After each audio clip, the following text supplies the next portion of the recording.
Good afternoon. Thanks for joining us for our First Alert Fastcast here in the Action 2 News newsroom. My name is Brittany Schmidt. I'll be taking you through some of the stories that we're working on today and some of the ones that we've been following for a while now. So let's start with one of those stories that we've been following for quite some time, since December 9th. It's actually a homicide case in Green Bay.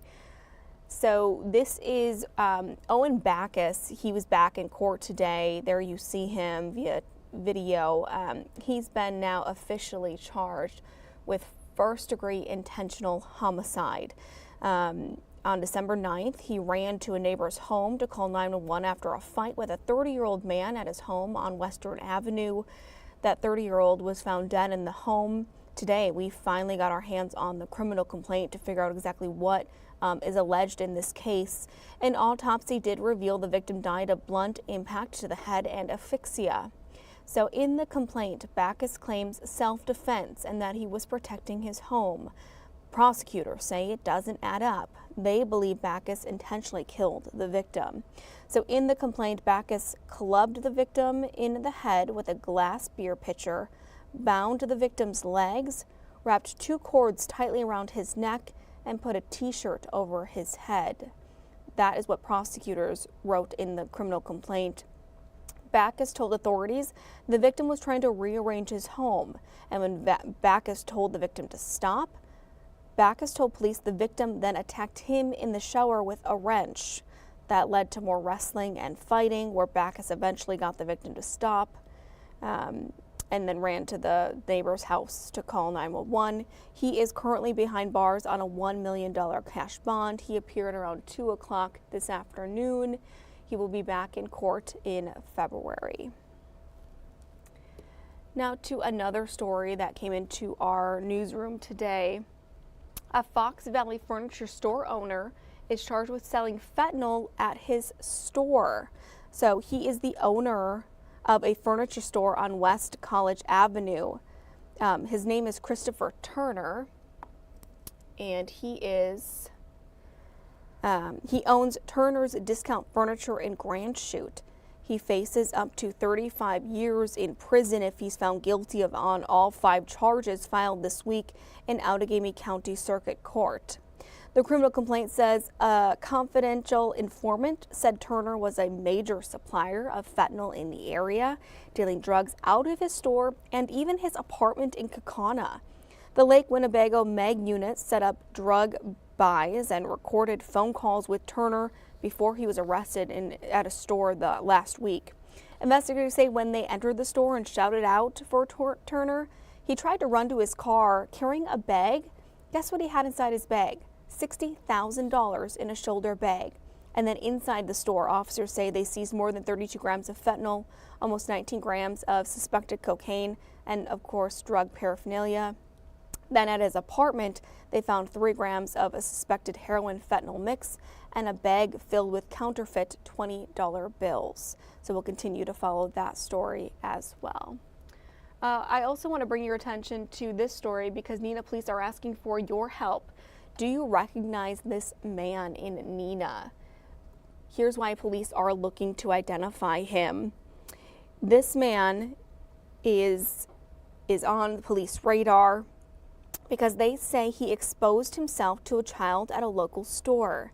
He recently wore a blue and black plaid shirt and a Milwaukee Brewers cap based on this surveillance video that you're looking at right now on the screen. Police did not reveal the store or the age of the victim where this happened, but anyone with information is asked to call Neenah Police. You can also give information anonymously to Winnebago County Crime Stoppers. You can provide a tip line, you can remain anonymous. You may be eligible for a cash reward. So if you know this man, please contact Neenah Police. All right, let's take a look outside as holiday travel. We're nearing the holiday weekend. Here you can see the roads, traffic going pretty smoothly. Of course, people likely are still working tomorrow before heading out to a family this week. We have Emily Riley on this story today. 2.3 million Wisconsinites are expected to travel 50 miles or more for the holiday. AAA says We're up slightly from last year and just shy of pre-pandemic levels in 2019. The Appleton Airport is seeing lots of travelers come through today and are anticipating many people tomorrow as well. They want to remind people not to bring wrapped gifts with them. In case TSA has to check something, they'll have to unwrap it. However, they do have wrapping stations in a secure section of TSA for people who want to wrap before they board. So go there without wrapped gifts. Once you get there, get through security, you can wrap them. All right, so let's take another look outside. It's pretty gloomy out, but let's go to our Sturgeon's Bay sky cam. Pretty similar over there as well, pretty gloomy. The water looks really still over there though. Let's bring in our meteorologist, Bo Fogel, here with us today. Bo, what are you kind of seeing outside? I just see a lot of clouds and gloominess.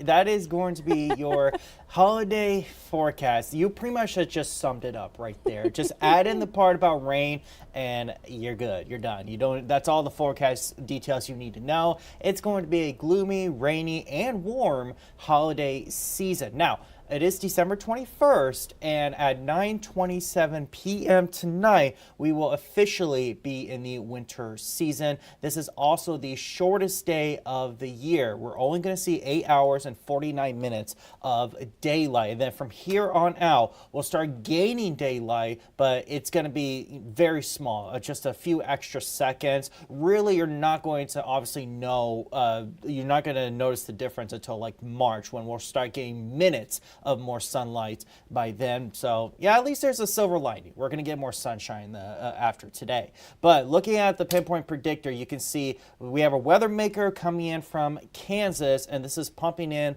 some warmer climate into our area, but it's also going to give us a chance of rain for tomorrow afternoon. So on your way to work tomorrow, it should be fine, overcast, warm, nothing out of the ordinary. And then on your way home, that's when you can expect rain to fall for most areas. So have an umbrella handy on your way to work tomorrow, and then because you're going to need it on your way home. So look at Friday morning commute. Should be fine, overcast, maybe a couple of sprinkles here and there. The main run of rain you can see won't come until about 2 or 3 o'clock from the southwest to the northeast. So Oshkosh, Fond du Lac, Wautoma, Green Lake County, you guys are going to get it first. Green Bay, Shawano, and the Northwoods and Door County will get it last, and that will start around 5 o'clock and continue through the evening hours Friday night. By Saturday morning, it should be done. Saturday looks to be quiet. I'm not too concerned about that. Maybe a sprinkle here and there, and the same pattern goes for Sunday, and then another weather maker comes in right behind that. This one is going to be the bigger system. This one is going to bring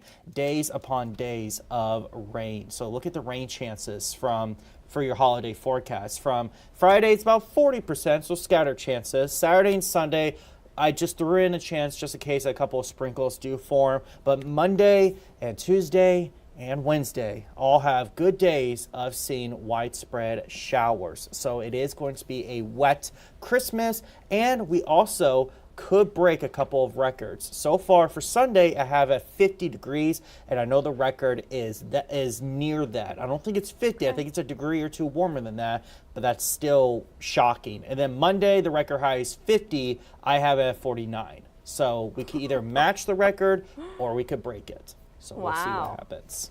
Yeah, we'll have to wait and see. I guess if there's no snow, at least we're breaking some type of records, I guess. I guess that will make this Christmas season memorable. We might break a couple of records for temperatures. But and those records go really far back, too. It's not just, the last 5 years. They're back.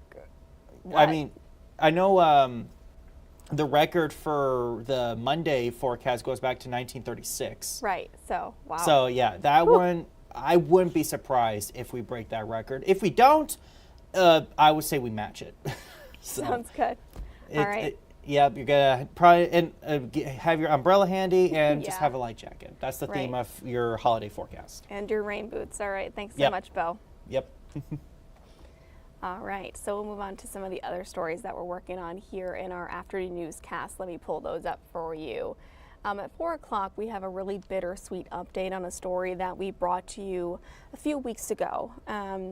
There was a parade done by Department of Public Works for a 12-year-old little boy named Gavin Jocelyn.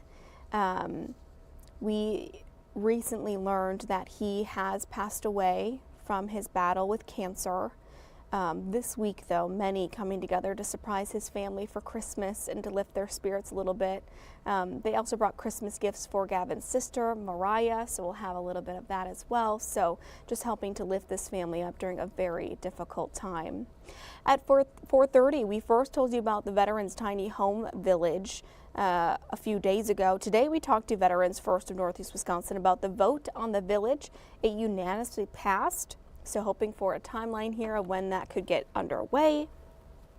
And then at 5, as we approach the holidays, we got a few more days left until Christmas. So you might have some last minute packages being delivered to your front door. That also means it's prime time for porch pirates. It happens every year, so we'll have some tips on how to avoid that. And then at 6, it is Thursday, so it is small towns. And Jeff Alexander visits a woman in Shawano who has built one of the largest Raggedy Ann collections in the country. She started collecting them after learning her mother never had a doll as a kid because they were too poor. So she read up on them and the man who created the doll for his daughter who passed away, so a little history there as well. But truly a collection you've got to see, a really unique story. So we'll head to Shawano and small towns this week tonight at 6. So those are all the stories that we are working on today. Thanks so much for joining us for this Action 2 News Fastcast here in our Action 2 News newsroom. If you are traveling and you don't have to work tomorrow, we wish you a happy holiday, safe travels. If you do work tomorrow and you want to tune in, we'll be here and we'll see you tomorrow at 2:30. Otherwise, we'll see you in our evening newscasts. Have a good one.